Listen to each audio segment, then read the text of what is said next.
ver la gestión de riesgos. Creo que vamos a tener tiempo de sobra para verlo, aunque es un tema que es bastante extenso. Tiene 6 procesos, como vamos a ver aquí ahora mismo. Pero es un capítulo bastante interesante. Hay muchas ideas, muchos términos, pero yo creo que es de los que más interesante puede resultar. Vemos que hay 5 procesos de planificación y un proceso de control. En cuanto a procesos, esto no ha cambiado absolutamente nada con la versión anterior del PMBOK. Se mantiene bastante con respecto a la versión nueva. Antes de empezar a ver cada uno de los procesos, os voy a explicar una serie de conceptos importantes que vamos a ir repitiendo mucho y básicamente para que veamos la importancia de la gestión de riesgos, los beneficios o los objetivos, ¿verdad? El riesgo siempre es un evento que se sitúa en el futuro. El riesgo siempre es un evento que se sitúa en el futuro. Cualquier proyecto, como consecuencia de su inicio, está sujeto a un nivel de incertidumbre muy elevado. Por lo tanto, fijaros, el otro día dijimos, ¿para qué se inicia un proyecto? ¿Por qué se inicia un proyecto? Básicamente para cumplir unos objetivos. Por lo tanto, la gestión de riesgos es una gestión encaminada a conseguir el éxito de esos objetivos, a conseguir proteger los objetivos. Los objetivos siempre están sujetos a impacto por muchos eventos desconocidos en el futuro. Esto que llamamos incertidumbre o riesgo se asocia a todo aquello que puede impactar en el proyecto y que puede ser desconocido. Si impacta en el proyecto y no está previsto, vamos a tener siempre un impacto negativo en coste y en tiempo. Por lo tanto, lo ideal es tener una actitud o realizar una gestión de riesgos proactiva, anticipando el riesgo. Vamos a emplear más tiempo en identificar el riesgo o en prevenir un riesgo que en solucionarlo. De tal manera que los objetivos de la gestión de riesgos son los siguientes.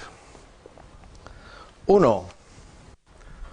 Aumentar la probabilidad y el impacto de los eventos positivos. Aumentar la probabilidad y el impacto de los eventos con impacto positivo. Esto no viene nada en vuestro libro. Y por otro lado, reducir la probabilidad y el impacto de los eventos negativos.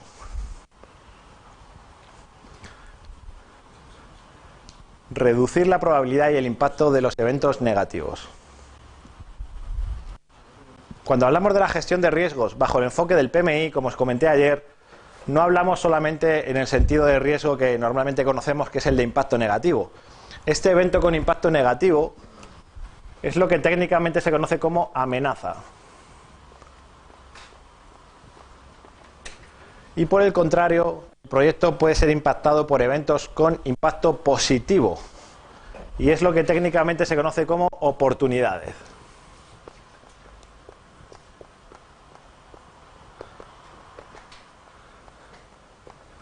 Es decir, una amenaza en el fondo consiste en un evento que, por ejemplo, podría retrasar el proyecto en el tiempo o podría suponer un sobrecoste para el presupuesto. Pero una oportunidad es cualquier evento que pueda, por ejemplo, conseguir una reducción del tiempo de ejecución, un ahorro de costes inesperado, es decir, todo aquello que suponga un beneficio inesperado para un proyecto se entiende que es una oportunidad. Hay que gestionar tanto las amenazas como las oportunidades. Segundo objetivo de la gestión de riesgos. Reduce la incertidumbre. Reduce la incertidumbre.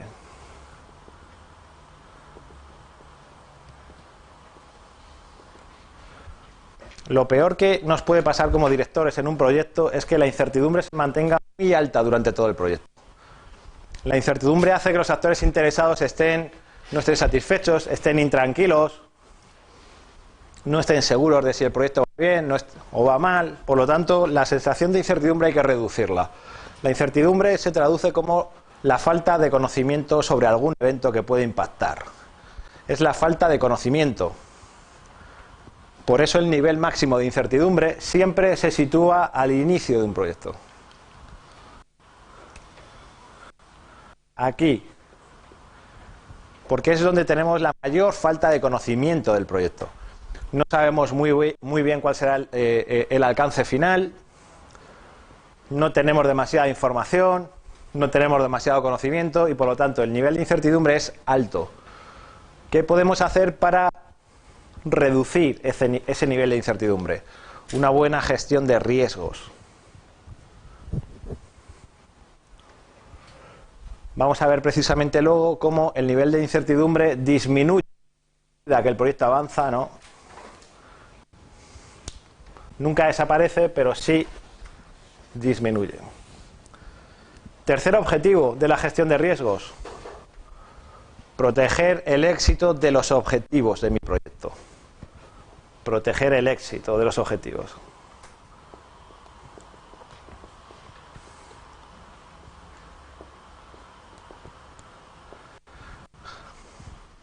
Mi proyecto se ha iniciado para conseguir unos objetivos. Si esto es lo más importante que yo debo proteger en mi proyecto, tengo que hacer lo que sea para que esos objetivos no se vean impactados.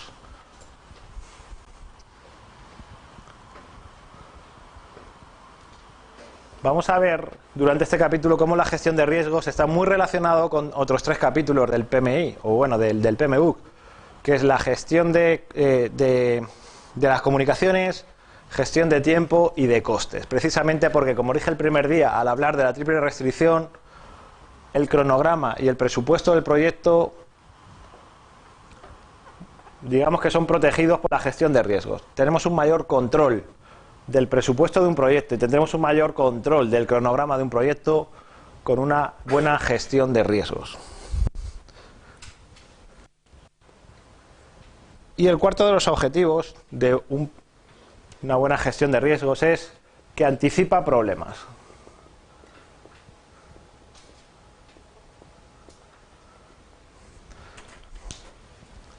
El libro de Rita lo describe de una manera más gráfica. Incluso dice: evita que el director del proyecto vaya apagando fuegos cuando hemos empezado el proyecto, ¿no?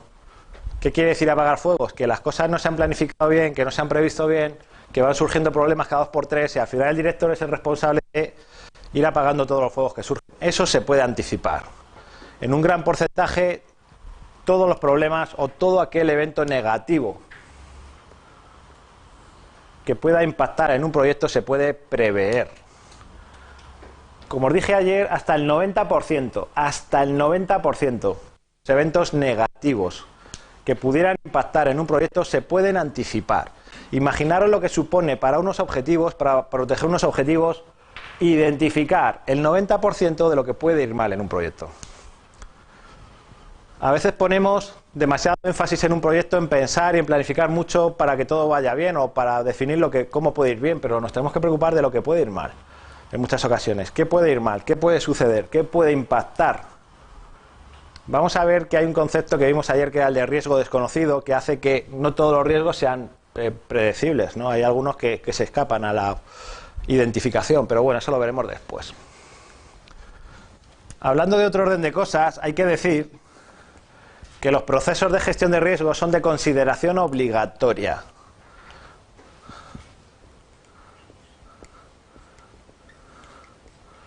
Los procesos de gestión de riesgos son de consideración obligatoria.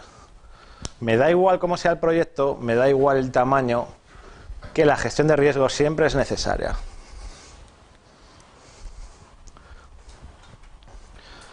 El enfoque de riesgos en un proyecto es un enfoque único.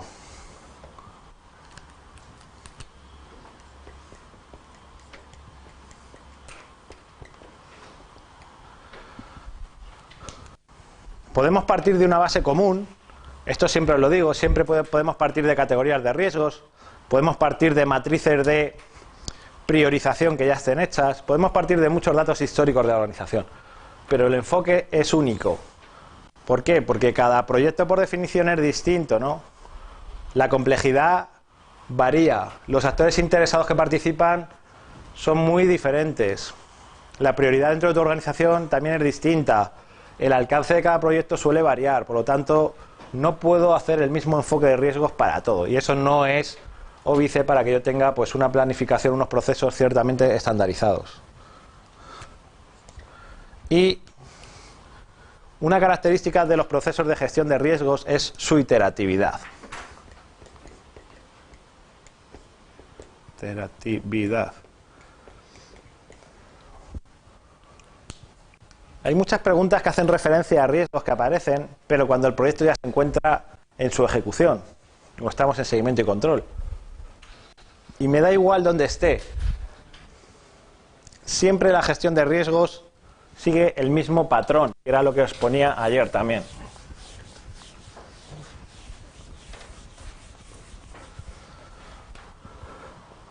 Identificar, analizar y planificar respuesta.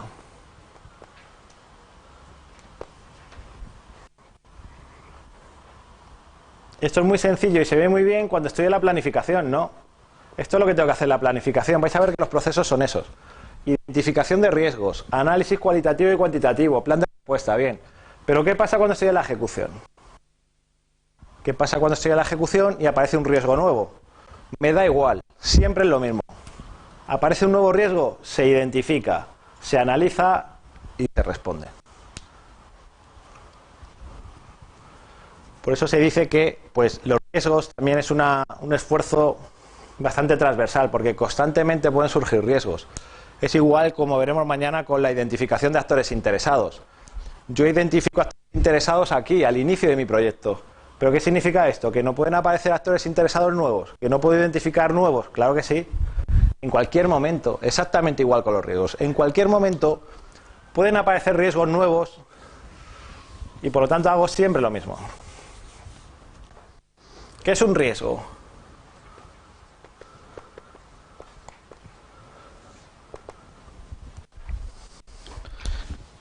La definición de riesgo, la que viene en el PMBOK, nos dice que un riesgo es un evento o condición incierta que, si sucede, tendrá un impacto que puede ser positivo o negativo en por lo menos uno de los objetivos de un proyecto. Todo riesgo incluye tres elementos, ¿no? Es un evento o condición. ¿Qué es lo que puede suceder que puede impactar en el proyecto? ¿Qué es todo aquello que puede impactar? ¿Qué puede suceder? Un evento. Condición o evento incierto, es decir, tenemos que establecer una probabilidad de ocurrencia, ¿no? Y esto es lo que se vincula con la idea de incertidumbre. Como no sabemos si va a ocurrir o no, lo que tenemos que establecer es qué probabilidad de ocurrencia le vamos a asignar. ¿Cómo o en base a qué? Lo vamos a ver luego. Que si sucede tendrá un impacto positivo o negativo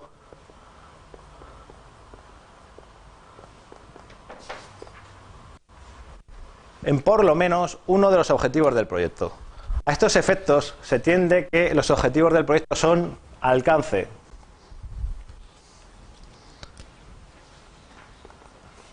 tiempo, coste y calidad. Estos son los 4 objetivos que se pueden ver impactados como consecuencia de un riesgo.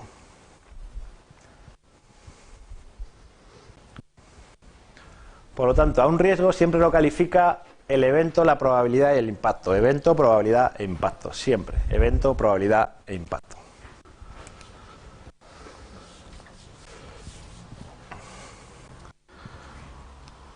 Vamos a ver un documento que también va a ser de los exhaustivos, de los detallados, de los muy definidos, que es el registro de riesgos. El registro de riesgos es un documento que va a recoger y documentar los riesgos,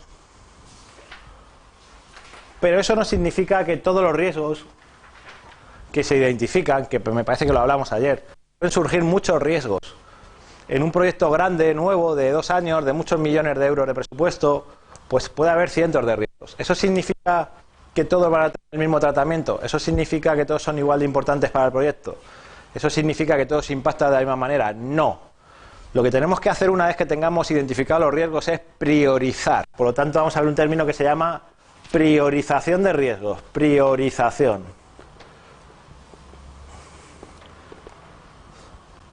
Que es una clasificación del riesgo. Ahora vamos a decir cuáles son los importantes y cuáles no son tan importantes. Cuáles merecen una atención más exhaustiva y cuáles no merecen tanta atención. Cuáles requieren una respuesta inmediata y cuáles simplemente se aceptan en caso de que ocurran. Ya clasificamos. ¿Cómo se consigue esa clasificación? O esa priorización. Con lo que se conoce una herramienta matriz de priorización. Matriz de priorización.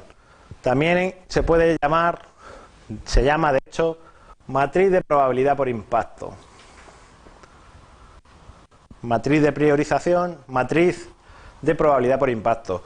E incluso en algunos textos podéis encontrar esto como matriz de severidad. Matriz de severidad.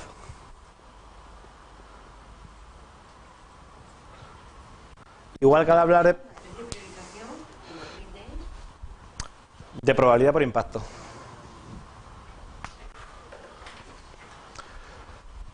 Incluso el término priorización de riesgos lo podéis encontrar como severidad del riesgo. Al hablar de severidad del riesgo, lo único que se hace referencia es, vamos a ver cuál es la priorización o la clasificación de ese riesgo, ¿no? Vamos a ver luego cómo se hace esta matriz.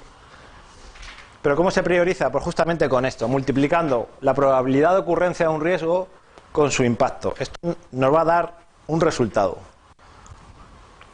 Y bien por política de organización o bien por el propio proyecto vamos a poner un resultado que estimamos, es decir, depende de cuál sea la matriz que utilicemos y los datos que utilicemos. Normalmente se utiliza de 1 a 10, por ejemplo,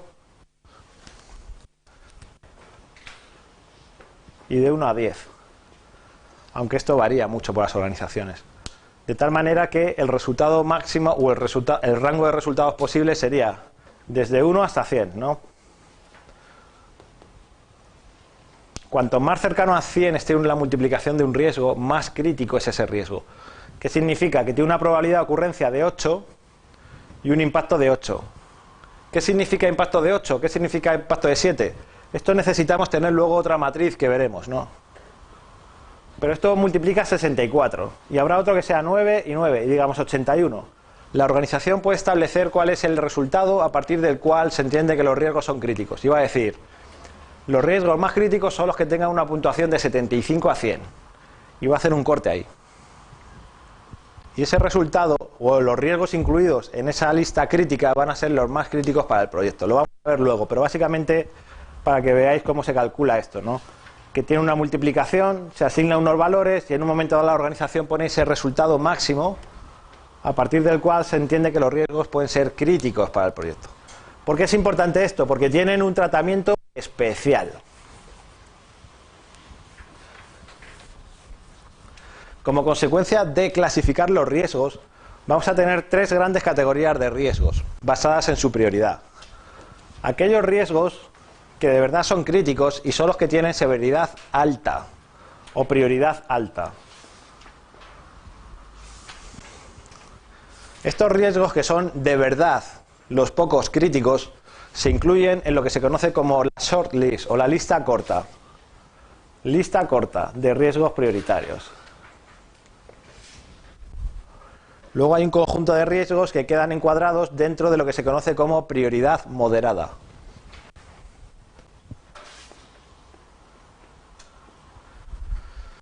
Y por último, un conjunto de riesgos que se encuadran dentro de lo que se conoce como prioridad baja. Y estos riesgos de prioridad baja, que son aquellos que tienen muy poca probabilidad de ocurrencia, muy poco impacto o muy poco producto de ambas, se incluye lo que se conoce como lista de supervisión o de revisión. Lista de revisión o lista de supervisión. Veremos luego en qué consiste cada una de estas listas.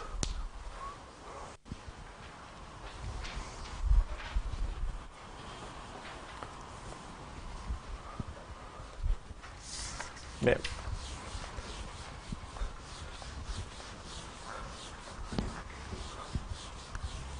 ¿Alguna duda por ahora? Son solamente conceptos, ¿no? Bien, vamos a ver ahora los tipos de riesgos que se incluyen, más que en el PMBOK, también en el estándar del PMI de riesgos, ¿no?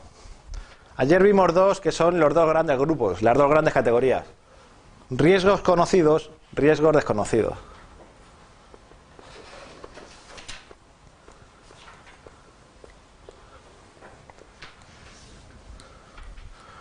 Los riesgos conocidos son aquellos asociados a la idea de incertidumbre. No sabemos si van a ocurrir o no van a ocurrir, pero desde luego los conocemos. Debemos ser capaces de identificarlos, los máximos posibles. Estos riesgos son aquellos que se van a incluir en el registro de riesgos. Los riesgos, por lo tanto, el principal beneficio que tienen es que podrán tener una respuesta adecuada.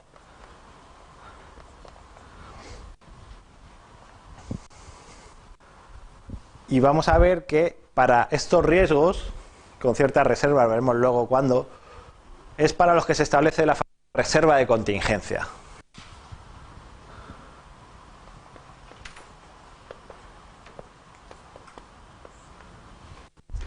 Deben ser el mayor número de riesgos posibles.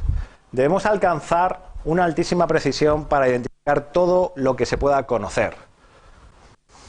2. Riesgos desconocidos.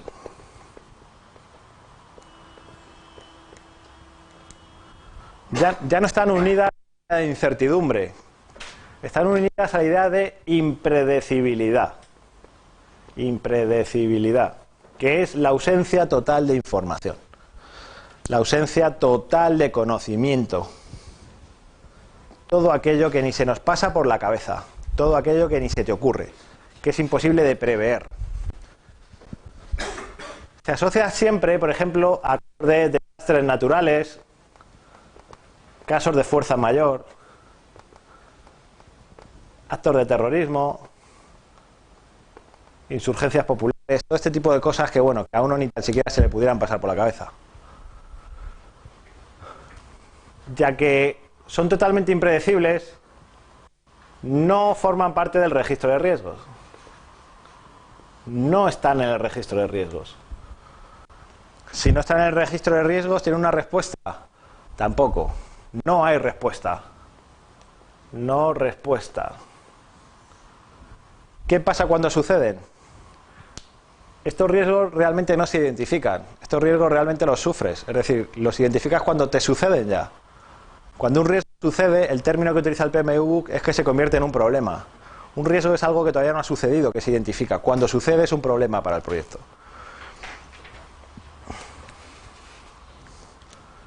Bien, como no tienen respuesta, cuando sucede hay que solucionar las consecuencias utilizando lo que se llama un workaround o una solución temporal. Respuesta provisional.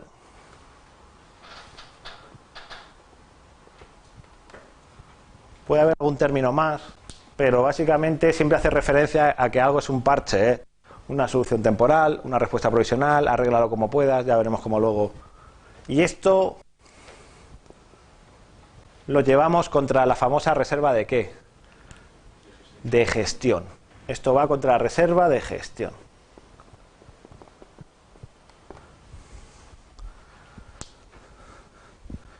¿Y la reserva de gestión formaba parte de la línea base del coste? No. ¿Pero forma parte de del presupuesto total de costes del proyecto? Sí, sí. Bien.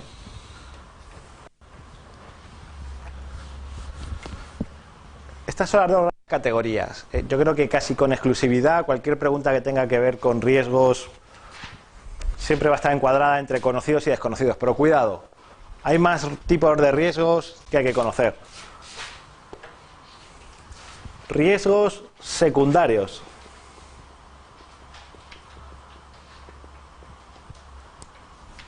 Riesgos secundarios.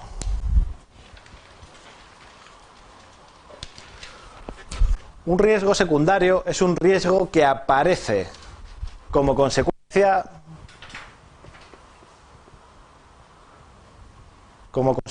de la respuesta a un riesgo anterior.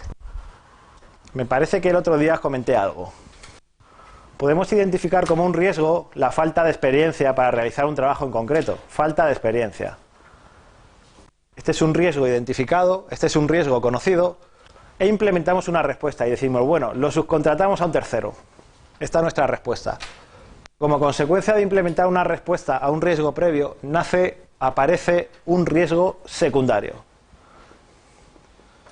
¿Qué es? Que se ha generado una dependencia externa, que hay parte del trabajo que está fuera de nuestro control, con todo lo que eso implica. Es un nuevo riesgo, ¿no? A eso se llama riesgo secundario, a un riesgo que aparece como consecuencia de una respuesta a otro riesgo. Riesgo residual.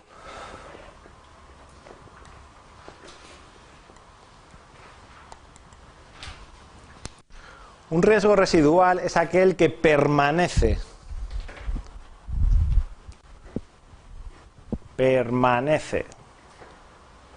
Aún después de implementar una respuesta del plan de respuesta y aún después de implementar una respuesta del plan de respaldo. Y aquí hago un inciso para explicar esto de los planes. Cuando hemos dicho que hay que planificar una respuesta, se llama plan de respuesta a riesgos o plan de contingencias a veces.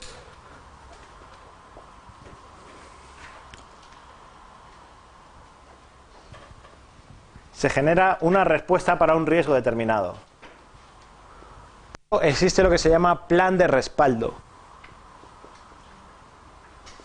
El plan de respaldo es un plan que contiene respuestas alternativas si las anteriores no funcionan. Respuestas alternativas. Lo podemos poner aquí entre comillas como el plan B, ¿no? No funciona lo anterior, las respuestas alternativas. La realidad es que al final solo se realiza un único plan. Yo hasta donde he visto son planes y lo que se recomienda es que cada riesgo no tenga solamente una respuesta asociada, sino que tenga varias respuestas. ¿Qué significa que un riesgo permanece? Significa que hay un riesgo identificado. Se planifica una respuesta pues para eliminarlo, mitigarlo, transferirlo, y aun después de implementar una respuesta, el riesgo sigue estando ahí. Como no ha funcionado la respuesta original, implemento una respuesta alternativa. Y digo, bueno, voy a meter la respuesta 2. O B, como queráis. Y tampoco hay manera de eliminar el riesgo. Ese riesgo sigue permaneciendo. Y esta es la idea de riesgo residual. Es un riesgo que no me quito de encima ni con una respuesta ni con otra. ¿Qué es lo que se puede hacer? ¿Qué estrategia hay que adoptar simplemente con este tipo de riesgos que permanecen? No, probablemente no puedas mitigarlo, pero la primera que has dicho sí, que es comértelo o aceptarlo. Simplemente aceptar. ¿Por qué simplemente se acepta? Porque suelen ser riesgos con muy baja probabilidad de ocurrencia. Porque pueden ser riesgos con muy poco impacto. Porque quizá implementar una respuesta sea muy costoso como para el impacto que va a generar. Porque quizá no se encuentre una respuesta tan particular para eliminar un riesgo tan general. Se llega a la conclusión de que simplemente se acepta. Este simplemente se acepta, en caso de que suceda, aunque sea poco impacto, ¿a dónde va? ¿Qué absorbe ese impacto negativo de tiempo de coste? La reserva de contingencia. La reserva de contingencia. ¿Por qué? Porque todo aquello que se pueda eliminar, todo aquello que se pueda mitigar, todo aquello que se pueda transferir, es un coste que va directamente al presupuesto. Directamente. El coste de eliminar un riesgo es un coste que va al presupuesto como coste del riesgo. ¿Os acordáis ayer cuando veíamos estimar los costes? Aparte de la herramienta que hemos visto antes de coste de calidad, había una que decía riesgos. A la reserva de contingencia. Porque esto es un riesgo conocido, pero que no se puede ni eliminar ni transferir, sino sigue permaneciendo ahí. No ha habido manera de eliminarlo, ni de transferirlo, ni mitigarlo. Pero, o sea, ¿tú sabías que podía salir y has implementado dos respuestas que no lo mitigan? Tú puedes planificar una respuesta y como consecuencia de planificar esa respuesta puedes decir, oye, es que la respuesta no es válida, no puedo eliminarlo, voy a tomar una acción concreta para eliminar el riesgo. Y digo, esa acción concreta no lo he eliminado. Pero tú lo conocías, o sea, asumimos que los residuales tú lo conocías. El que te queda aquí, sí. Este es uno que tiene riesgos. Intentas eliminarlo, no funciona. Intentas mitigarlo, no funciona. Y sigue aquí. Entonces este es conocido. Este es conocido. Y si... No podría ser no podría ser desconocido. No, el desconocido en sí es una categoría muy restringida. Fijaros lo que os digo, hay gente que dice, cuando yo estoy gestionando mi proyecto y de repente aparece un riesgo que no había previsto al principio, ¿eso es un riesgo desconocido? No, no es un riesgo desconocido. Un riesgo desconocido hace referencia a muy pocas ideas, algo que ni se te pasa por la cabeza. No es algo que no hemos previsto, no es algo que... sino algo totalmente impensable. Exclusivamente esa es la idea del riesgo desconocido. El riesgo nuevo que aparece no es esa la idea. O sea, un riesgo desconocido no sería un riesgo que yo estoy ejecutando ya y demás y me sale un riesgo que yo no había previsto. No. Depende de cómo sea el tipo de riesgo, entiéndeme. Pero...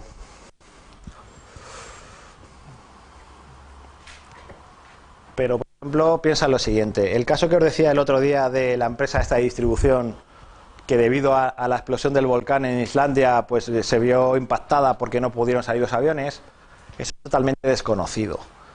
Un riesgo, por ejemplo, que pueda aparecer cuando estoy haciendo algo. Porque nadie había pensado hasta ese momento que... Hombre, es que la probabilidad de que explote un volcán que cubre Europa de cenizas, pues hombre, yo creo que puede ser una entre 1.000 millones. Entonces, claro, no creo que nadie lo pensara, sinceramente. Ahora, tenemos que llevar varios aviones a no sé qué país y de repente no se ha dado nadie cuenta de que, por ejemplo, hay una huelga de los que descargan y tal. Y dice, joder, pues nos ha pillado aquí y nos ha retrasado un día. Y nadie había pensado en eso, nadie se le había ocurrido eso. Pero eso es un riesgo desconocido.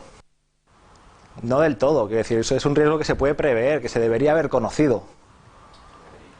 Claro, siempre que sea de ese estilo, es decir, ¿lo podría haber conocido? Sí. ¿Me encuentro con ello? No. Es decir, otro caso de riesgo desconocido. Riesgo desconocido, por ejemplo, cuando hubo la insurgencia, pues hace un par de años en Libia con Gaddafi, que la gente se salió a la calle, hubo manifestaciones, a nadie se le podía ocurrir que después de 40 años ahí de gobierno de Gaddafi, el pueblo saliera a la calle y le derrocara, ¿no? Repsol tiene una refinería en el interior de Libia. Repsol tuvo que mandar un avión ahí de noche casi a escondidas para sacar a los ingenieros de allí porque tuvieron problemas. ¿Tú crees que Repsol tenía un plan que decía, el pueblo se va a echar a la calle, va a haber aquí tiroteos, disturbios y yo tengo un avión preparado en Iberia para que traigan a los ingenieros? Pues yo creo que ni se les pasó por la cabeza. Eso es un riesgo desconocido, algo que ni se te pasa por la cabeza. Lo que te pueda surgir en el proyecto como consecuencia de un cambio o algo, son riesgos que deberían haber sido conocidos.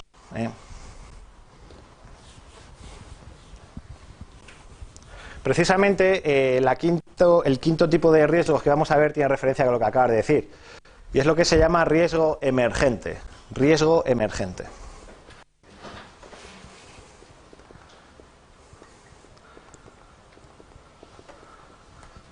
Fijaros, todos estos salen en el PMBOK. Todos los vais a ver recogidos en el PMBOK. Este viene en el estándar de riesgos del PMI. Estándar de riesgos. No lo vais a ver en el PMBOK. Un riesgo emergente precisamente es lo que acabas de decir. Es ese riesgo que aparece cuando el proyecto se encuentra en marcha, pero que no podría haber sido, no habría podido ser identificado al principio del proyecto. No es un riesgo desconocido, sino es un riesgo que surge como consecuencia de empezar a hacer el trabajo. En muchas ocasiones, una cosa es saber lo que tienes que hacer y otra cosa es cuando te pones a hacerlo y dices, joder, pues ahora me ha aparecido un riesgo que no podía haber previsto. Yo puedo planificar una secuencia de actividades y perfectamente veo eso en el diagrama de red y digo, perfecto, así lo hago siempre. Y de repente me pongo a hacer las actividades en esa secuencia y digo, anda, si haciendo las actividades así me surge este problema. Y ese es un riesgo emergente. Es un riesgo que previamente en la planificación, durante la identificación normal, no se podría haber identificado porque pues depende de ponerte a desarrollar un trabajo, hacer el trabajo, y hasta que no te pones, pues no lo ves. Eso es un riesgo emergente. Perdona, has dicho que es desconocido. No. No es desconocido. No. No lo has previsto antes, pero no es desconocido. Porque no tiene esa categoría de desconocido. Simplemente es un riesgo que cuando te pones a trabajar o cuando el proyecto avanza en la ejecución era imposible haberlo previsto antes. Pero no por algo que sea totalmente impredecible, sino porque quizá quiero decir, siempre hay alguna diferencia entre lo que uno pueda planificar o, mejor explicado, hasta que uno no se pone a ejecutar un trabajo, quizá no vea un riesgo asociado a ese trabajo. Lo ha podido planificar muy bien, en la planificación ha dicho aquí no pasa nada, pero me pongo a hacerlo y de repente dice, hombre, ahora surge lo otro, y esto no lo habíamos podido prever antes, pues hasta que no me he puesto no me he dado cuenta de que esto pasaba. Ese es el tipo de riesgo, pero en principio no es desconocido. El riesgo desconocido, quedaros con estas tres o con estos tres ejemplos, ¿no? Es muy raro, muy radical, muy extremo, no es ese riesgo pequeño que aparece y que bueno, no habíamos previsto al principio, no, es un riesgo con un impacto altísimo, rarísimo, totalmente impredecible. Esa es la idea de riesgo desconocido. ¿Podría ser el riesgo que teníamos identificado pero estaba muy bajo en la matriz? ¿Un riesgo emergente podría ser un riesgo desconocido, dices? No desconocido, lo teníamos identificado, pero estaba muy abajo en la matriz porque pensábamos que el riesgo era muy bajo, que iba a tener muy poco impacto y que iba a ser muy improbable, pero nos hemos dado cuenta de que realmente no es así, sino que ha subido de categoría. Eso es como consecuencia de una reevaluación que veremos luego, pero lo que tú me dices a mí es un riesgo puro y duro conocido, pero con muy baja prioridad. Ahora, que como consecuencia de que el proyecto avance la prioridad suba, eso puede pasar. Pero no sería emergente. No es emergente. Ya está identificado. Un emergente es ese que no habías identificado, ni abajo, ni arriba, ni en el medio, no lo has identificado. Y además no podrías haberlo identificado. Hasta que no te pones a trabajar es cuando te das cuenta que lo tienes ahí. ¿Y qué hace con el emergente? Pues lo que os acabo de decir con la iteratividad. Esté donde esté y el proyecto esté donde esté, aparece el emergente, ¿qué es lo que hago? Me sugiere qué es lo que tengo que hacer. Ya lo he identificado, ¿no? Y luego, ¿qué tienes que hacer? Analizarlo y respuesta. Esto es lo que tenemos que hacer. ¿Que aparece? Pues ya está. Que sea emergente, pues lo identificamos, analizamos y respuesta. Me da igual que estemos en la ejecución, donde estemos. Y también Estos que son emergentes, normalmente, como ya no hay manera de incorporarlos al presupuesto, por así decirlo, sí que suelen ir contra la reserva de contingencia. Porque los conocidos, lo que tenemos que hacer con los riesgos conocidos es, ¿los puedo eliminar? ¿Puedo tomar alguna acción para eliminar el riesgo? Pero la acción cuesta dinero, y normalmente ese dinero de eliminar un riesgo sí va incluido como un coste del proyecto. El coste de transferir un riesgo es un coste del presupuesto del proyecto. El coste de mitigar un riesgo va incluido en el proyecto. Ahora bien, todo aquello que no puedes ni eliminar, ni transferir, ni mitigar, ¿cómo lo solucionas? Con una reserva. Con una reserva. Y si el emergente iría a la de contingencia o a la El emergente suele ir a la de contingencia, directamente. no tenía previsto? Para eso está la de contingencia. No suele... La de contingencia está para los conocidos, ¿no? Para los riesgos conocidos, pero bueno, esto es aunque sea emergente, no lo asocies a desconocido. No lo asocies a desconocido. Vale, pero no lo habías planificado dentro de esa reserva. En principio no, en principio no, en principio no. En principio lo que tengo que hacer es una reevaluación y probablemente tendría que mirar si en un momento del proyecto hay reserva suficiente para dar respuesta o no hay reserva suficiente. Entonces, inicialmente iría contra la de contingencia y luego ya... Yo creo que inicialmente y posteriormente, porque nunca irá contra la gestión. Cuando se acaba la de contingencia, no penséis que me voy a la de gestión. Si la reserva de contingencia es un importe que se calcula de tres formas, y ninguna es la buena, y ninguna es la perfecta. Ni siquiera cubre, como veremos luego, el caso de que sucedan varios riesgos. Pero es una forma de calcularlo. Entonces, en algunos proyectos esa reserva de contingencia será suficiente, y en otros no. En el momento que se acabe la reserva de contingencia, hay que calcular una nueva reserva necesaria para lo que queda. ¿Y eso qué significa? Modificar la línea base del coste. Pero solo en ese supuesto de que nos quedemos sin reservas que no tengamos más, que aparece un riesgo emergente, ¿eh?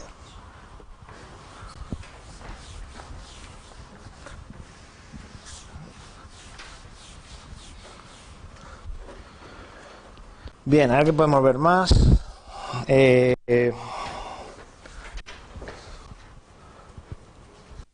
Vamos a ver un aspecto, actitud, que condiciona mucho no solamente la gestión de riesgos, sino también la forma en la que se gestionan los proyectos. ¿Vosotros pensáis que todos tenemos la misma actitud frente al riesgo? ¿Que todos tenemos la misma tolerancia? ¿Y eso cómo se traspasa a un proyecto? Es decir, ¿puede causar incertidumbre entre los actores interesados clave ciertas actitudes que tomemos o ciertas acciones que tomemos? Por supuesto que sí. ¿Por qué? Precisamente por las distintas actitudes y tolerancias que cada uno tengamos en el riesgo.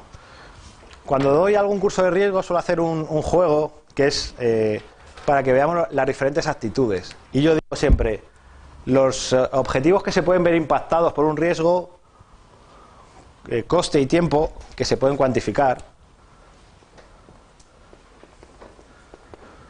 Vamos a ver qué entiendes por un impacto muy bajo en el coste, un impacto bajo, moderado, alto y muy alto. ¿A qué se refiere este juego? Es decir, si un riesgo sucede y genera un impacto muy bajo en el coste, ¿qué rango de sobrecoste estimas tú que supone eso? Es decir, a mí me preguntas, ¿qué supone un evento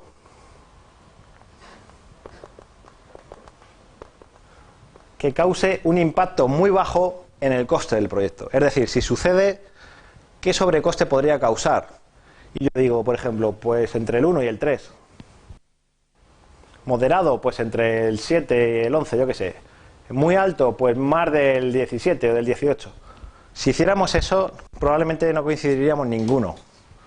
Y además, cuando viene gente de la misma empresa, es curioso como gente de un departamento tiene una tolerancia al riesgo altísima y otros la tienen bajísima. Vino alguien y decía, muy bajo, y empezaba el cachondo, 0,5%. Y digo, joder, 0,5% de impacto en el coste, ¿eso qué es? ¿Que te has comprado un boli más para el proyecto?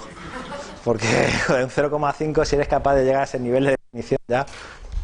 ¿Y de qué depende esto? Depende de mi percepción del riesgo.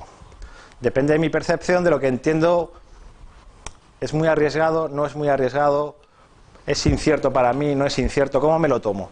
La actitud frente al riesgo está condicionada por predisposiciones, condicionamientos, de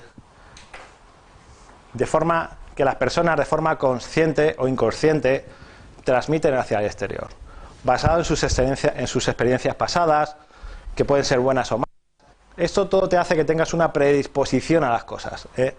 Por lo tanto, esa actitud siempre está latente cuando hay un proyecto. Y habrá actores interesados que tengan una actitud muy miedosa hacia todo. Y habrá actores interesados que sean unos auténticos imprudentes para todo. Entonces, es muy difícil llegar a ese consenso de qué se entiende por riesgo, qué queremos decir cuando hablamos de probabilidades de ocurrencia e impactos en el proyecto. Por eso la actitud de los interesados condiciona la forma de la gestión de un proyecto. Si nos encontramos con que los actores interesados clave de un proyecto tienen tolerancia cero hacia el riesgo, ¿cómo pensáis que puede ser la gestión de un proyecto? Yo lo digo de otra forma, si los interesados admiten cierta tolerancia al riesgo, ¿cómo se gestionará un proyecto? Varía muchísimo, varía muchísimo. Por lo tanto, fijaros lo importante que es esa actitud frente al riesgo. El rango de actitudes puede ser amplio, pero esto viene en el estándar del PMI de riesgos. Venimos hablando toda la semana de esa actitud de tolerancia frente al riesgo.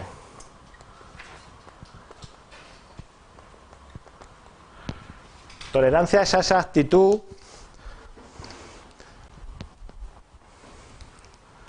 que consiste en pensar que cierto nivel de riesgo negativo en algún momento determinado del proyecto es aceptable. Cierto nivel de riesgo negativo en un momento determinado es aceptable. Cuando se acepta cierta tolerancia, cuando se admite cierto riesgo negativo, se establece lo que se conoce como el umbral de tolerancia. Y el umbral es un rango de resultados máximos y mínimos dentro de lo cual se acepta la variación. Todo resultado, toda medición, todo dato que se encuentre dentro de esos límites, yo los doy por bueno. No es necesario un cambio automáticamente. Se entiende que son aceptables, aceptados. Lo contrario de la tolerancia, ¿qué es? Y no es la intolerancia. Hablando de gestión de riesgos, lo contrario de la tolerancia es la aversión al riesgo. La aversión.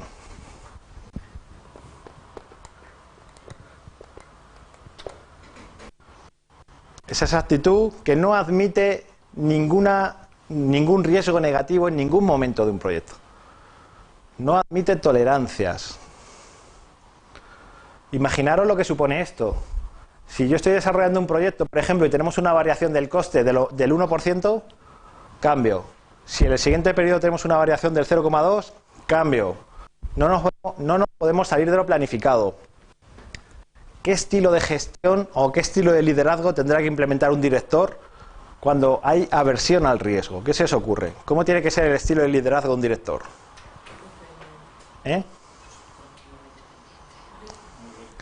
Muy rígido. Se habla de estilo autocrático, directivo, y si lo queréis ver gráficamente, pues con el látigo fuera, ¿no? El látigo, o sea...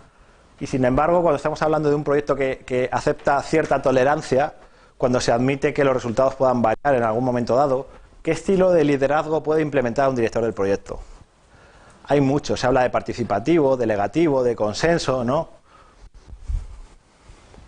Bien, hay otra actitud que es la de pura neutralidad frente al riesgo.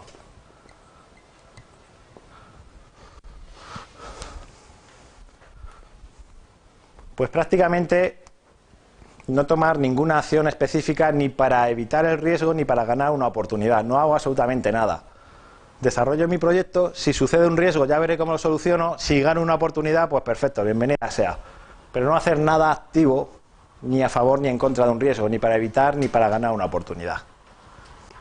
Y tenemos la última, que sería una actitud la más imprudente de este rango, que... Os pongo el término ahí en inglés. Que son los buscadores de riesgos. El broncas, ¿no? Allí donde hay riesgo, allí me meto. Pero ¿hay empresas que funcionan a puro riesgo o no hay empresas que funcionan a puro riesgo? Claro que las hay. Allí donde más riesgo hay, allí me meto. Los buscadores...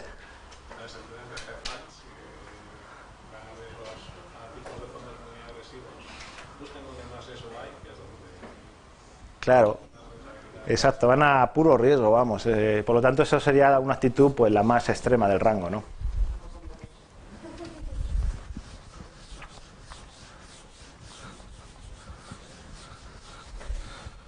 Bien, todos estos son datos muy generales que acabamos de ver precisamente para poner un poco la situación. Van a aparecer mucho, prácticamente todos están en el PMBOK. Y os hago una salvedad ahora mismo para los que tengáis el PMBOK. El PMBOK, en la parte final, tiene varios anexos. No sé si alguien ha llegado al final. Normalmente no se llega hasta después del examen. Hay alguna vez que te entra alguna pregunta y dices, ¿y esto dónde viene? Y te dice alguien, ¿te has mirado el apéndice del final? Ah, pues no. Pues en la parte de atrás vienen unos apéndices muy útiles, ya os lo digo. Hay un apéndice que es el que se llama de habilidades interpersonales. Cuando os estoy diciendo aquí las famosas habilidades, empieza habilidad de motivación, capacidad de desarrollo de equipo, liderazgo, gestión de la multiculturalidad, resolución de conflictos, toma de decisiones, y todas te las explican 2 o 3 párrafos muy bien explicadas. Y eso no lo vas a ver en ningún sitio antes del PMBOK. Van a salir nombradas muchas veces, pero no salen explicadas. De tal manera que, claro, puede haber alguna pregunta que haga referencia a algo en concreto que se explica en el apéndice, perfectamente. ¿Cuál es el problema? Que uno no se lo suele leer. Otro consejo, en la parte de atrás del PMBOK viene lo que se conoce como un glosario de términos. Viene un diccionario. Vendrán como 200 o 300 términos. la mayor parte de esos términos que vienen en el glosario están explicados en el tema correspondiente, pero hay un porcentaje de términos que no vienen explicados en el tema correspondiente. ¿Qué significa? Que yo me he estudiado mucho el tema de riesgos y de repente veo lo que es una actividad hamaca o actividad sumaria y digo, joder, si me he leído 20 veces el tema de riesgos y no he visto este término, porque no está. Mi sugerencia, lleva mucho tiempo, echar un vistazo a ese glosario. Fácilmente vais a identificar los términos que conocéis una vez que estudiéis y es muy fácil identificar lo que uno no conoce. Este término no me suena. ¿Qué es esto? Este término no me suena. No va a ser más del 10%, no van a ser más de 20 o 25 términos de 300, pero os aconsejo que lo hagáis. Hombre, si no tenéis tiempo no lo hagáis, pero yo creo que un vistazo rápido para verlo sí podéis hacerlo. Dime. No estoy seguro, pero quería recordar que en el orador en castellano no viene el glosario. En castellano no. En inglés sí. Y antes en el cuarta edición en castellano venía algo que te aclaraba mucho. Es que te venía el término y te decía si es una entrada, una herramienta o una salida. Ahora no pone nada. Ahora no pone nada. Pero antes era muy útil porque te decía dónde estaba eso, dónde podías ir a buscarlo. En castellano, como no ha salido el oficial, no sabemos todavía qué va a tener. Bien, ya hemos explicado mucho casi todo esto, pero vamos a verlo de nuevo. Como siempre vamos a hacer un plan de gestión de riesgos, que es un plan de gestión subsidiario. Y cuidado, este plan sí lo vamos a explicar un poco más que el resto. Tiene más contenido. Vamos a ver qué incluye un plan de gestión de riesgos. El objetivo fundamental de identificar los riesgos es crear un registro de riesgos. Registro de riesgos que deberá ser muy exhaustivo. Identificaremos muchos y me diréis, pero es que no tiene sentido identificar 200. Pues quizá no a la hora práctica, pero para el libro tenemos que identificar todos los posibles. Ya luego vamos a clasificarlos. Ya luego diremos este sí es importante y este no, pero de principio todos los que podamos. ¿Ese registro de riesgos puede ser actualizado? Por supuesto. Cuando pasemos al seguimiento y control o a la ejecución, si aparecen nuevos riesgos, se van incluyendo aquí. Por lo tanto, sí pueden modificarse o actualizarse. Ahora tenemos una lista con muchísimos riesgos, un documento con muchísimos riesgos. ¿Qué tengo que hacer? Clasificarlos. Lo que significa análisis cualitativo. Ese es un proceso que permite priorizar los riesgos. ¿Cómo? Pues básicamente, aunque haya alguna herramienta más con eso que llamamos matriz de probabilidad por impacto. Esa matriz da como resultado la clasificación de los riesgos. Por lo tanto, ya tenemos no solamente los riesgos identificados, sino que ahora mismo ya sabemos cuáles son los críticos, cuáles son los que tienen poca importancia, cuáles son aquellos que tenemos que aceptar. Y posteriormente realizamos un análisis cuantitativo. Es un análisis que consiste en estimar los impactos monetarios en los objetivos, en caso de que sucedan los riesgos. Es decir, ponerle número económico. Bueno, bien, pero si pasa esto, ¿cómo se llama, no? ¿Cómo se dice?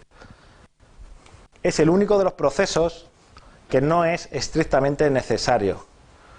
Antes he dicho que son obligatorios, pero en algún caso muy crítico no es estrictamente necesario.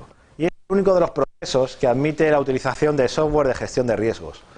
El resto es una actividad puramente humana. Ahora bien, el cálculo de análisis cuantitativo sí que viene ayudado por software de gestión bastante potentes. ¿Por qué? Porque las herramientas fundamentales es lo que se llama la simulación por el método Monte Carlo. Aquí sí que vamos a utilizar el método Monte Carlo.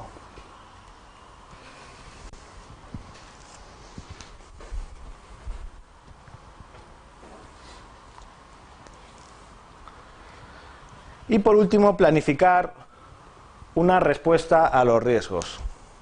Planificar una respuesta a los riesgos establece una estrategia frente a amenazas, bueno, varias estrategias frente a amenazas y varias estrategias frente a oportunidades. Hablamos de estrategias.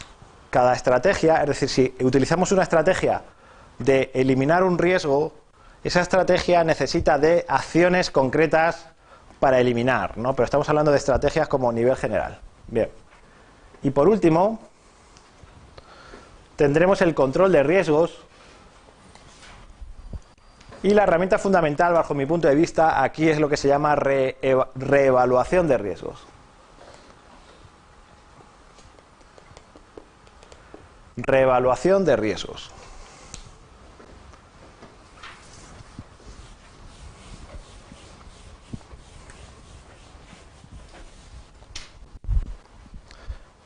La reevaluación de riesgos hace referencia a que el riesgo a lo largo de un proyecto avanza.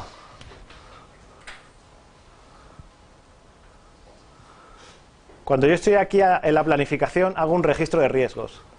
En el registro de riesgos yo incluyo la probabilidad de ocurrencia y el impacto de cada riesgo. Pero la probabilidad de ocurrencia y el impacto del riesgo es igual aquí que aquí. ¿Cómo varía esto? Si hablamos de probabilidad, la probabilidad a lo largo del tiempo, a medida que el proyecto se acerca al final, la probabilidad de ocurrencia, ¿cómo es? Disminuye. ¿Pero qué pasa con el impacto? Aumenta. La curva, de hecho, es así. La probabilidad de ocurrencia va disminuyendo y el impacto... Quedaros con esta curva, por favor. Y el impacto aumenta. El impacto aumenta. Por lo tanto, hay que realizar reevaluación periódica. A medida que el proyecto avanza, la probabilidad de ocurrencia cambia, el impacto cambia en un momento dado. Porque no es lo mismo que un evento impacte en este momento del proyecto, con todo este periodo para recuperarte, que un evento ocurra temporalmente aquí. El impacto que genera puede ser altísimo. Estamos hablando de un elemento negativo. Siempre de negativo, sí. Si tú, por ejemplo, fijaros lo que voy a contar. Depende, pero sí, se puede decir que siempre en general. Ni siquiera estoy yo de acuerdo en decir que la probabilidad disminuye. Pero...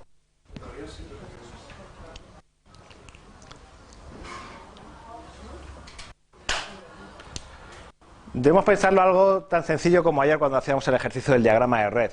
Si yo puedo eliminar una actividad del inicio o una del final, en teoría puedo eliminar las dos, cualquiera de ellas, pero ¿qué se prefiere? ¿Cuál preferirías eliminar?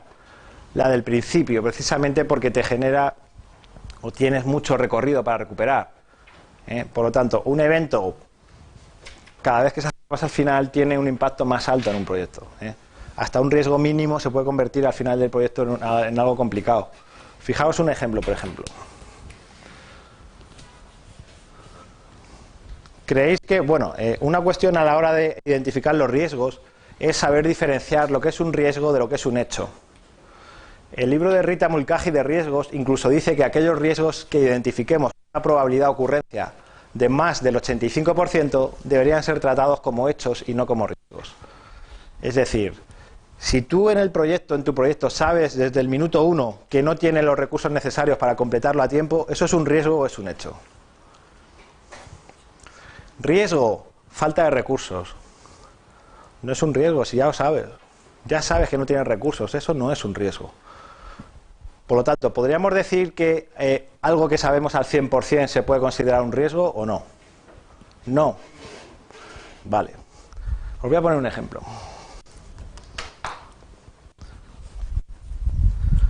Podemos decir que hoy vamos a iniciar un proyecto todos los que estamos aquí, y hoy es día 19 de diciembre, y va a tener una duración de 6 meses hasta el 19 de mayo del año que viene. Somos 14 y yo 15. Yo soy el director, ¿no? Y podemos decir como un hecho cierto que de aquí al 19 de mayo, que hay 6 meses, se van a perder 15 jornadas laborales completas como consecuencia de enfermedades, imprevistos. ¿Se puede decir o no? No es seguro al 100%.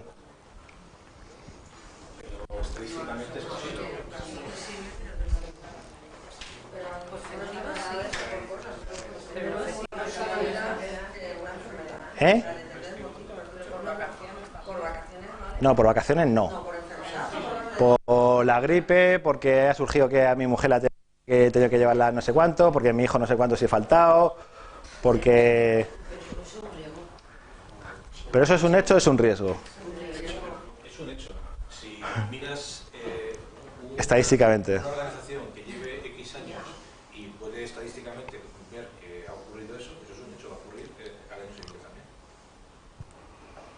Yo creo que Si de 10, eso es un hecho. Al principio será un riesgo y después... los con hechos es lo que sabes que no has producido, solo a lo mejor pero puede que no.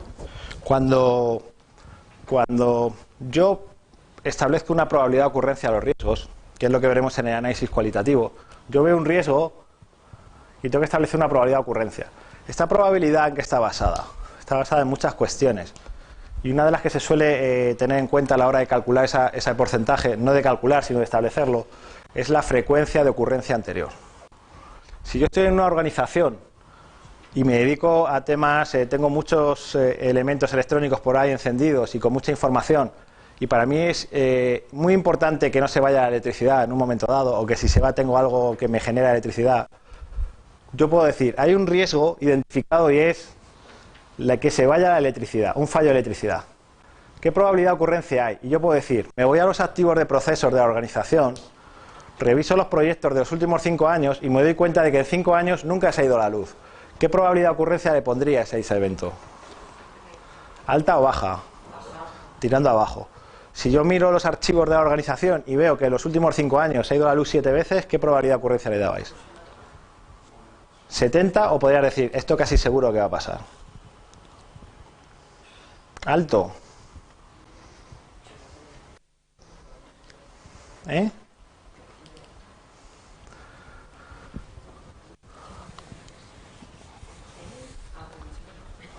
Yo cuando estuve en Rumanía en el 2009, en el 2008, la moneda oficial allí se llama el RON, ¿no? Como la bebida.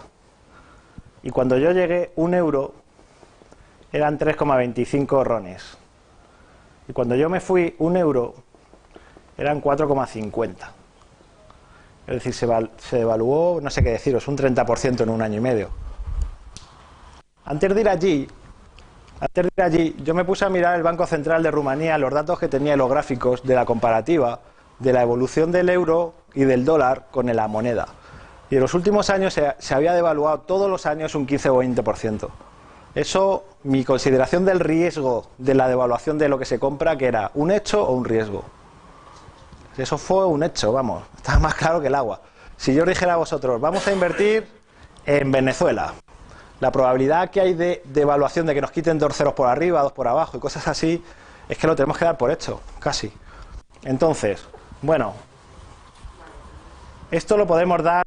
Yo personalmente pienso que esto, por datos históricos, casi podría ser un hecho, pero no voy a rebatir aquí. Un riesgo podría ser un riesgo, no pasa absolutamente nada, es una cosa. Pero, por ejemplo, para un proyecto sería lo mismo si de esas 15 regionales 5 son aquí, o se concentran aquí, o es lo mismo. No es lo mismo, ¿no? Por pequeño que pueda parecer un riesgo, a medida que se acerca al final, el impacto es altísimo. El impacto es altísimo. ¿Estás diciendo entonces, con todo esto, que hay que fijarse si ese año las navidades caen en mitad de semana o un martes porque puede haber un puente, si la semana... Pero eso no es un riesgo, eso es un dato conocido. Sí, pero hay que evaluar eso también. Pero no es un riesgo, ¿por qué? No es un riesgo, pero... De hecho, para eso está el histograma de recursos que vamos a ver mañana, para establecer los periodos de vacaciones. Pero a lo que voy es que si en 6 meses hay, imagínate, 10 personas, si en un año, esas 10 personas han estado al menos 2 días enfermos, eso hay que tenerlo en cuenta a la hora de hacer la programación. Es un riesgo que puede pasar. Es un riesgo que puede pasar. Sobre todo, quizá en proyectos cortos no tenga demasiado sentido, pero en un proyecto largo con 50 personas metidas dentro, pues la cantidad de horas que se pueden perder como consecuencia de enfermedades, por ejemplo, puede ser muy alta. O de otras cuestiones imprevistas. Vacaciones no, porque vacaciones ya se tienen en cuenta en el cronograma. Entonces, las vacaciones o los puentes, pues incluso por convenios, se puede establecer un calendario bastante fidedigno.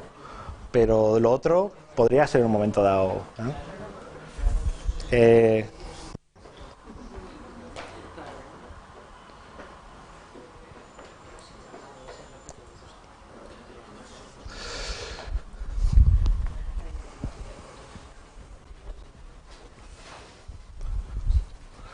Vamos a ver el primero de los procesos, que es el plan de gestión de riesgos. Vamos a ir un poco más rápido. Objetivo principal, el propio plan de gestión de riesgos. Es un plan subsidiario, y además es un plan que sí que tiene bastante contenido. ¿Qué contenido incluye un plan de gestión de riesgos? Siempre empezamos, como siempre, con la metodología, con los procesos, con los procedimientos. La PMO, en este caso, nos proporcionará qué procesos o qué procedimientos tenemos que seguir o utiliza la organización para gestionar los riesgos. Incluso aquí también os señalo esto. Incluso nos puede determinar o nos puede señalar si existe algún tipo de software que utilice nuestra organización que nos ayude a gestionar los riesgos. No tiene que ser porque os he dicho yo ese análisis cuantitativo. Imaginaros que mi organización trabaja con un tipo de software determinado o he hecho el mío propio, no sé. Pues aquello que se utilice se determina también. Empezamos a incorporar otros interesados. El PMBOK dice, de una manera no tan categórica como el departamento de calidad, que cada vez más las organizaciones tienen departamentos internos especialistas en riesgos. Es decir, no será infrecuente que en alguna pregunta os saliera el departamento de riesgos de su organización y tú tienes que dar por hecho que si te lo dices que la tienes. O sea, que no resulte extraño. Cada vez es lo que dice el PMBOK. Es más categórico con el departamento de calidad. Siempre las empresas o la mayor parte de las empresas tendrá un departamento de calidad. El de riesgos no es tan categórico, pero tenedlo en la cabeza. Roles y responsabilidades. Veremos mañana en el capítulo de recursos humanos cómo el factor crítico de éxito de la gestión de recursos es la clara definición de roles y responsabilidades de todos los que participan en un proyecto. Clara definición de roles y responsabilidades. Ahora bien, aparte de esas roles y responsabilidades que tendremos de carácter general, aquí vamos a establecer que todo el que participe en un proyecto tenga que tener asignado un rol y responsabilidad relacionado con la gestión de riesgos. Independientemente de lo que haga en un proyecto, todos tienen que tener cierta responsabilidad asociada a la gestión de riesgos. O identificar riesgos en sus actividades, o ayudar a encontrar una acción contra un riesgo, planificar una respuesta, hacer un seguimiento de un riesgo. Todos tienen roles y responsabilidades. Siempre se habla de un rol de líder. Se dice que siempre hay un líder o una persona que ocupa una posición líder y suele haber otras personas, miembros del equipo que asumen una posición de asistentes. Pero sobre todo hay dos roles muy diferenciados y muy importantes.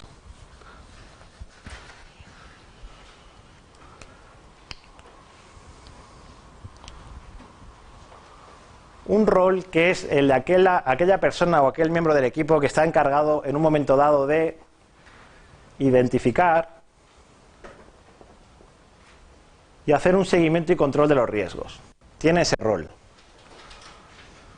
Normalmente cuando hay un miembro que es responsable de ciertas actividades, ¿quién mejor que esa persona que las va a ejecutar para poder identificar los riesgos?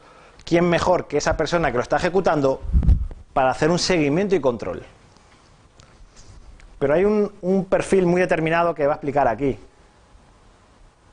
Y es lo que se llama el propietario del riesgo.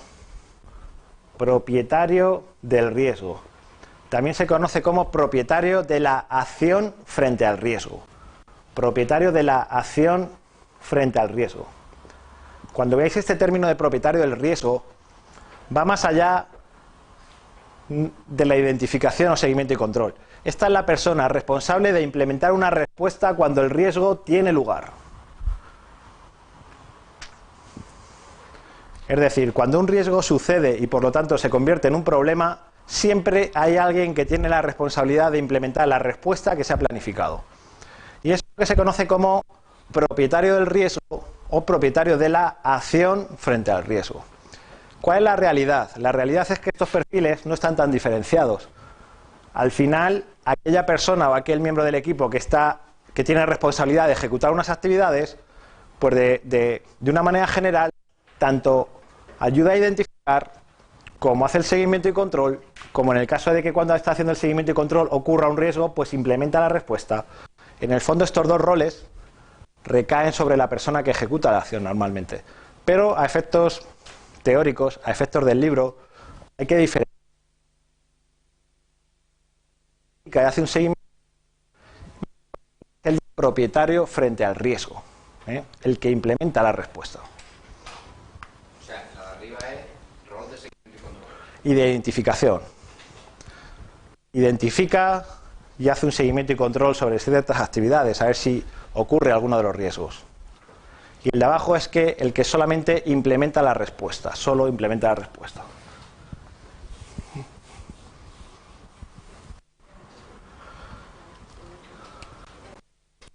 Es importante saber que la gestión de riesgos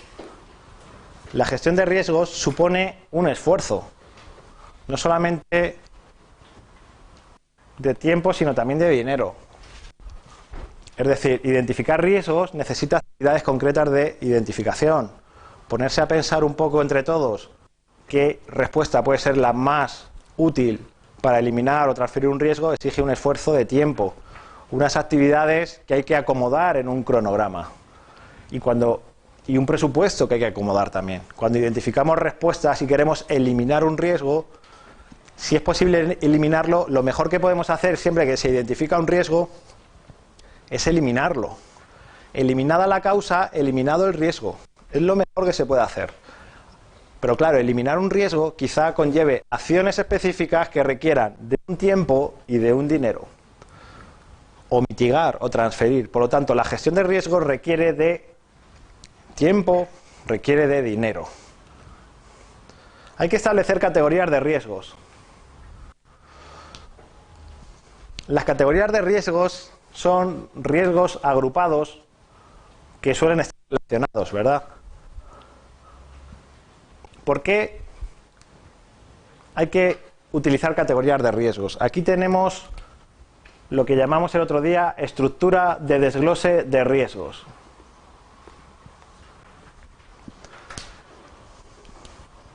Si en un proyecto queremos identificar riesgos de cero, de forma abstracta, es realmente complicado. Sin embargo, partiendo de categorías establecidas, la identificación de riesgos es bastante más sencilla. El libro de Rita Mulcahy de riesgos recoge 300 categorías de riesgos, no riesgos concretos, categorías. Y habla, por ejemplo, de entorno físico, habla de climatología, habla de costumbres, habla de cultura, habla de usos horarios, habla de gold plating, habla de corrupción del alcance, habla de riesgos financieros, económicos, políticos, de inexperiencia, de falta de conocimiento, y así te habla de 300 categorías. De tal manera que si yo tengo que empezar a pensar de cero en riesgos económicos o financieros de invertir en Venezuela, pues a lo mejor me salen más o menos, pero, es decir, puedo encontrar muchos. Digo, ¿cuáles son los riesgos económicos o financieros? Y puedo empezar de evaluación de moneda, cambio de legislación de impuestos de sociedades, impuesto de repatriación, falta de seguridad jurídica en no sé qué, tal, y a partir de aquí salen riesgos concretos. Es mucho más sencillo partir de categorías establecidas hacia abajo que identificar riesgos en frío. Por lo tanto, muchas organizaciones manejan sus propias categorías. Hay muchas categorías de riesgo.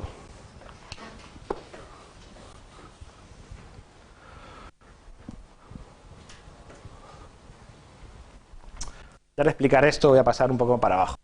Tolerancia al riesgo de los interesados.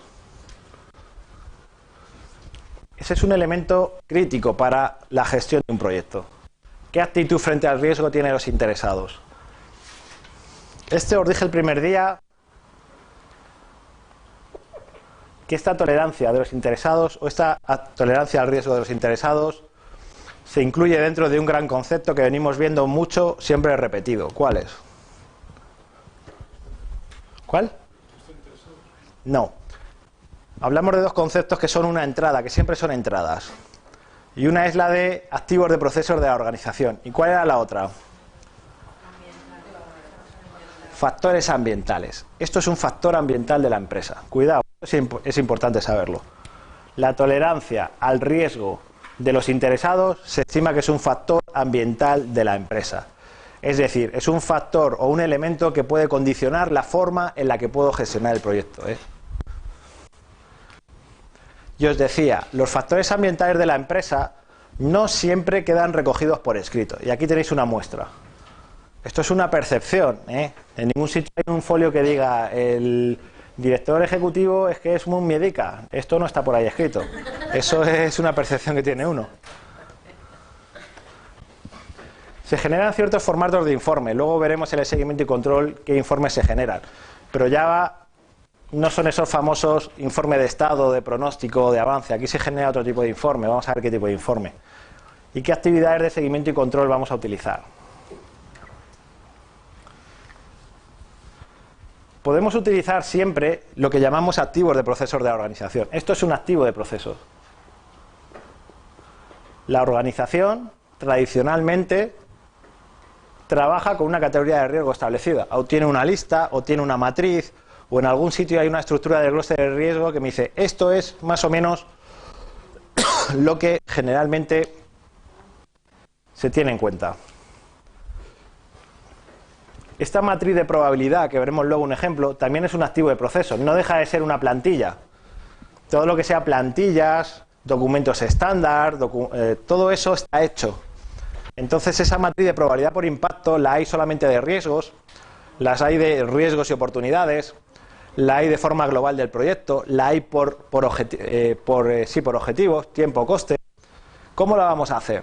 ¿Global o por objetivo? Riesgos o amenazas y oportunidades. ¿Cómo se va a hacer? Pero esto sí es importante. Esto se llama matriz de definición de probabilidad e impacto. Matriz de definición. También es un activo de procesos. Esto también es una plantilla. ¿Con qué está relacionado esto? Está relacionado con la tolerancia al riesgo de los interesados. Cada actor interesado tiene una percepción distinta de lo que es el riesgo. Por lo tanto, debemos llegar a un acuerdo cuando decimos que un riesgo tiene un impacto de 5 sobre 10. ¿Qué significa un impacto de 5 sobre 10? ¿Qué significa una probabilidad de ocurrencia de 3 sobre 10? Pues eso viene recogido en una matriz que me explica qué significa cada uno de los numeritos. Y eso es lo que se llama matriz de definición de probabilidad e impacto. Os voy a enseñar una.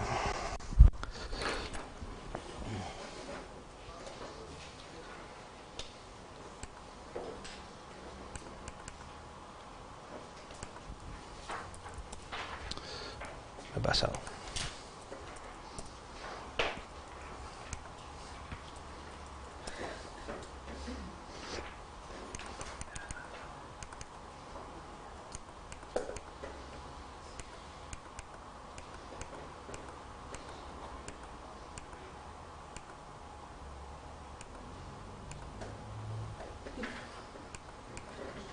Esto.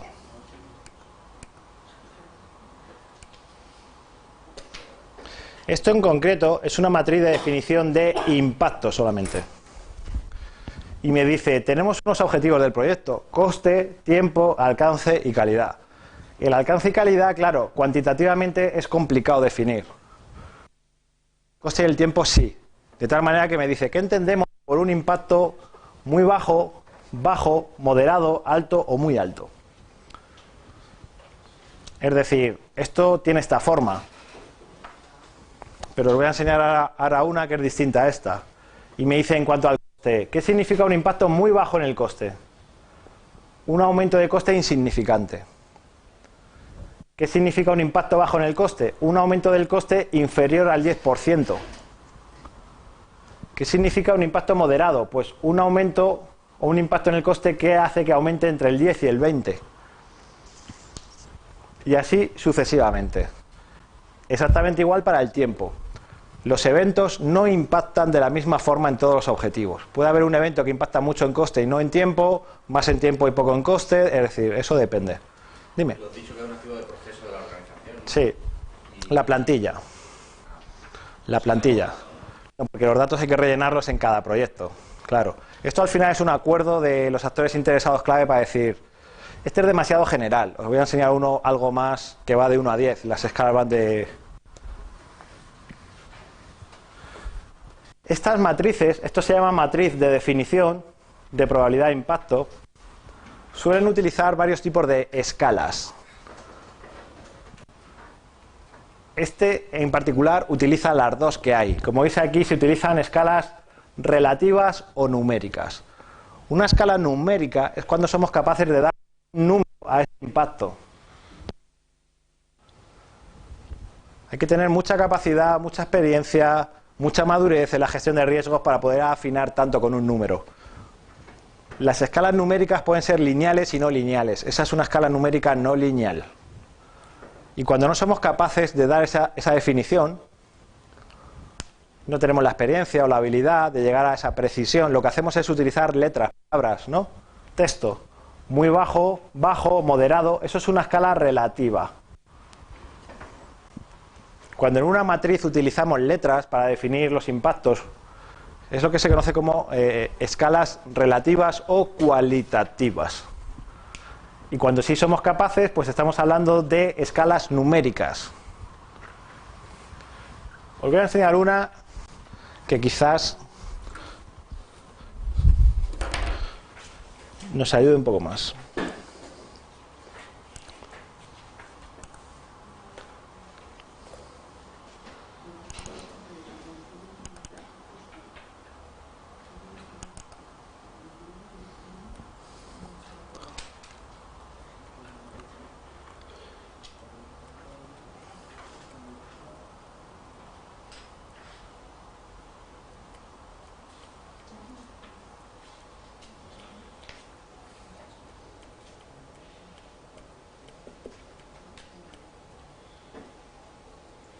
Esta.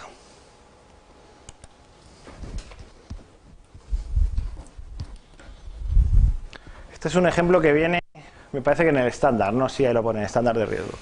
Y esta es una matriz de definición de probabilidad e impacto, que solamente tiene una escala relativa, es decir, solamente viene muy alto, alto, medio.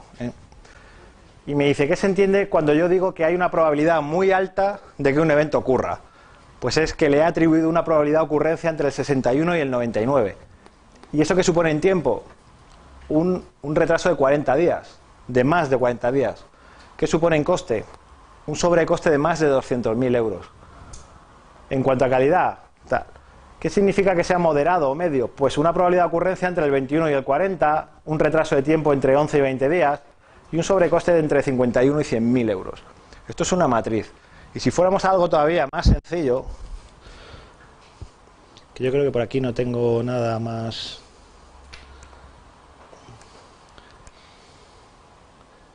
Podríamos llegar incluso a hacer una matriz muy sencilla. Y podemos decir probabilidad de ocurrencia. 1, 2, 3, 4, 5, 6, 10. Y podemos decir, cuando yo doy una probabilidad de ocurrencia de 1, eso es que el evento tiene una probabilidad de entre el 1 y el 9, de 2 de entre el 10 y el 11, de 3 de entre el 20 y el 29, entre el 30 y el 39. Y hablando de impacto, pues podría decir impacto de coste, impacto de tiempo. 1 significa un impacto, por ejemplo, de un aumento entre el 1 y el 3%, aquí entre el 1 y el 2, aquí entre el 4 y el 7, aquí entre el 3 y el 8, no tienen por qué ir igual. De tal manera que sea muy sencillo decir, cuando yo estoy identificando un riesgo con una probabilidad de 5, ¿qué significa? Pues que hay esta probabilidad y que puede impactar así. Es decir, el numerito que vamos a ver en esa matriz viene de otra matriz que la alimenta, por así decirlo.